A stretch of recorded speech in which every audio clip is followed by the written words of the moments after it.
You will not believe the recent cases caught on tape. And while these videos may make you laugh, authorities say don't laugh too hard because you are paying for it.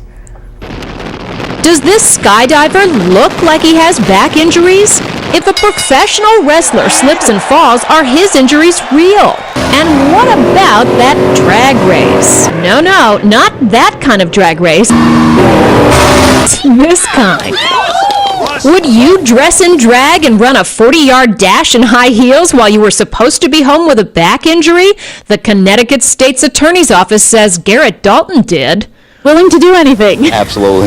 They say Dalton was willing to do anything to stay home from his job as a prison guard and keep collecting workers' comp. State investigators charged him with felony fraud after his supervisor spotted him running this race sponsored by a radio station.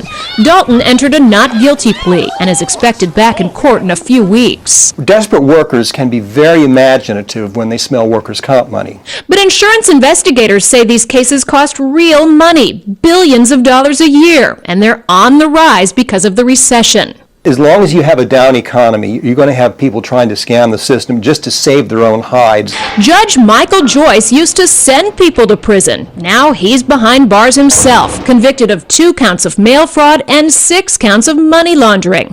Joyce claimed a 5-mile-an-hour car crash made it impossible for him to do the things he loved, like scuba diving. But what's this? Photos of Joyce diving in Jamaica at the same time he was making insurance claims. His claims resulted in a big payday, $440,000. Joyce has always maintained his innocence and says his injuries were real. He's appealing his conviction. Why is this man so happy? The Pennsylvania Attorney General says Michael Terrace tried to claim insurance money after he said he slipped on some spilled coffee at a 7-Eleven. But then investigators found these photos of Terrace, a professional wrestler known as Mr. Motion, used to faking falls and injuries. Terrace pled guilty to insurance fraud and was sentenced to 3 years probation. Insurance fraud raises premiums and makes it hard for honest businesses to compete. So the New York State Insurance Department has an aggressive program to combat it. It is essentially a fraud tax that is imposed on business, but ultimately consumers foot the bill. That's why the department went after this guy, Jacob Bancroft. Authorities say Bancroft claimed he had an injured back and collected insurance benefits for a year and a half before the bottom fell out from under him when investigators discovered this video of him skydiving. Ready to go? Cool. They say he also participated in hot air ballooning and hiking and firefighting and heavy construction.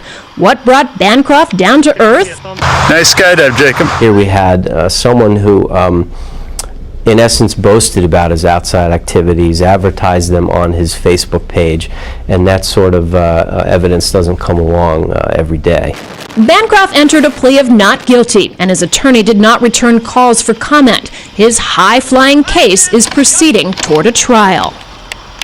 And there is a flip side to insurance fraud that is actually even bigger, namely companies hiding employees or downplaying the danger of what those employees do or claiming they're independent contractors when they're not, all in a fraudulent attempt to avoid paying workers' compensation premiums. Problem is, if you're that worker and you do get hurt on the job, the insurance company may refuse to cover you, Robin. Oh, that is a tragedy. Oh, Eli, thank you very much for uncovering that. Appreciate that.